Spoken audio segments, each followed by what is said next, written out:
So I just got done watching Big Fry's video called "This Year Has Been Weird, Let's Talk About It," where at the very end, I'm going to tell you what he says at the very end of this 18-minute long video, because it really sums it up in a way that I feel like, yes, he is protecting himself, but he might be going about this a little bit wrong. And basically at the end, he just says that he's going to be interacting with the community less, responding to less posts and comments on his videos. And he does that a lot. I comment on tons of his videos and he's always responding. He's responding to like almost everybody there, even though he's such a massive channel with 342,000 subscribers and with how many people interact with him all the time. But the reason I wanted to make this video is because even being the incredibly small channel that I am, my analytics have been amazing, and I really can't thank you guys enough for that. It's just the subscriber count's low to the view count, but the view count's been absolutely incredible, especially on videos where I give my opinion and I rant, just like Big Fry. Clearly him being a big inspiration for me, I want to weigh in. And the reason I'm weighing in is because I feel like I'm getting it, at least a little bit. With every large influx of viewers and fans that I get on my channel comes with a massive amount of toxicity and people attempting to play an angle to get at me. And it can certainly feel like it overshadows the love and support that people offer me on my channel all the time. I've made some unforgettable lifelong friends just doing this content for the last, I would say, 16 months. And yet I feel that my human nature makes me focus on the negative things and like I said, overshadows the good. But the reason I wanted to talk about Big Fry's video specifically, and where he kind of goes on a tangent like he always does, he basically is a tangent of a human being on his videos, which is why I like him so much. He's just not afraid to spew his opinions. The tangent is like, well, you know, this year's been really weird because games have been so incredibly underwhelming and trying to scam their audiences and coming out in unfinished states. And yeah, I get that. This year has sucked for that, and I can't believe the industry is in the state it's in right now. But then he goes on about how much flack he gets for being right, which I feel like is kind of a strange attitude. I think if you're going to put yourself out there as much as you do on YouTube, and it's probably more so the case when you're right, the flack you're going to get is going to be pretty incredible. And just because you choose to interact with the community and a lot of delusional bullies that are on the internet doesn't mean that it's an awful place and that you shouldn't in the first place. His decision to stop reacting to the community is a symptom of something else he should actually be doing. And I get it, because what he's figured out is a solution to a problem that he has. But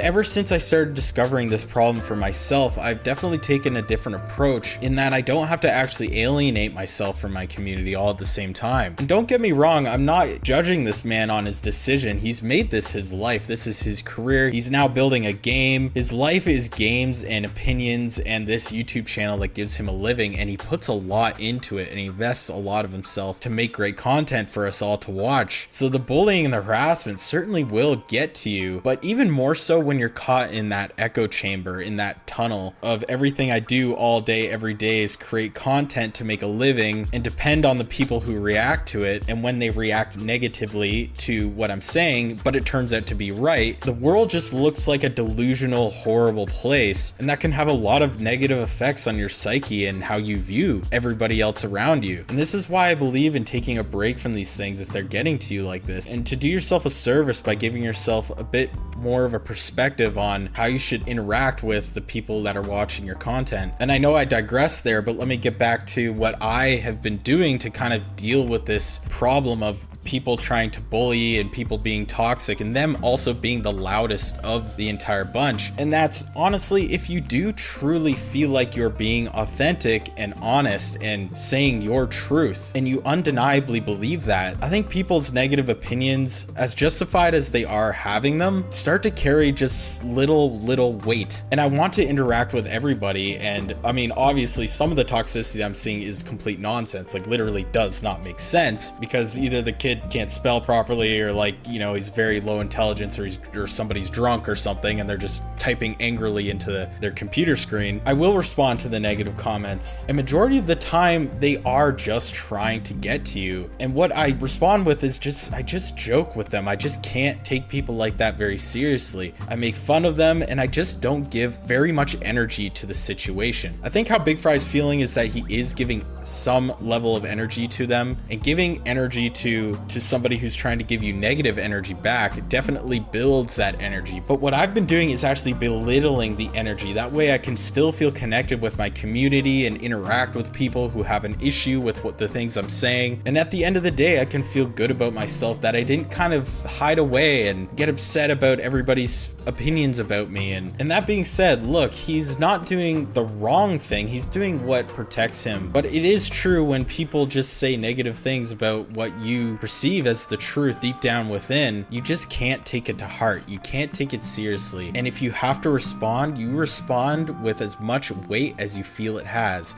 Not much at all. You just make fun of them. And hopefully it provides them with some insight. I know majority of the time it will not, but hopefully it provides them with some sort of insight that it's just not that big of a deal, and I don't take you that seriously. That being said, of course, I read criticisms, constructive ones where people legitimately don't agree with me, and I'm going to say things that are wrong. I'm going to fuck up things that I say and make mistakes, and I pray every single day that I have the wisdom and the knowledge to eventually come to a point where I can look back at those mistakes I made and go, yeah, I'm sorry, I'm gonna change. I am just human at the end of the day, and if I assume I'm right about everything, which I kind of do, honestly, why else would I be saying it out in the open? I'm 100% of the I will at one point be wrong about my opinion. And just because people want to use that as an angle to be toxic or be a bully or to legitimately disagree with your opinion that happens to be truthful and right, doesn't mean I'm going to view the world as some sort of delusional, strange place, but that I understand people have different opinions and they're going to use them to either bully or to say something completely stupid. And if Big Fry seems to think this is the best way to deal with this scenario, I want him to do just that because it could be best for him. Like I said, I'm not in his shoes. I don't have his mental health, whether it's worse or better. I don't have his expansive channel where he's been able to make a career out of this. All I know is that this is my take on how I would deal with it, for what it means, and why I felt like I needed to react was because he is a huge inspiration on my content. I do want to start getting into more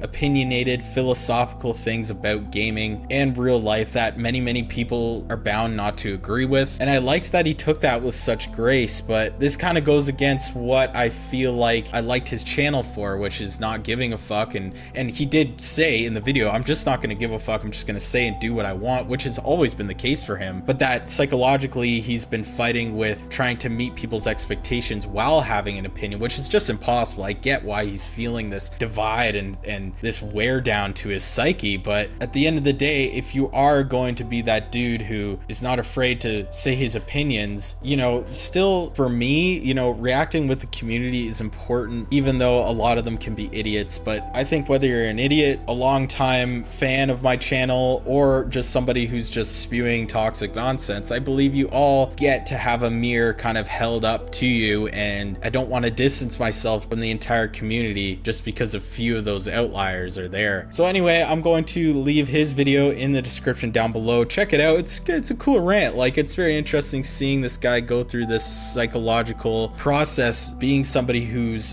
voice is heard so loudly on the internet the way his is. And I'll give my outro the way he does. My name is Jakey Pants. Follow me for more Combat Waffle Studios and other gaming type coverage in virtual reality. Join my Discord down below. Hit the like button if you enjoyed the video and consider subscribing. Thank you so much for being here. Have a very nice day.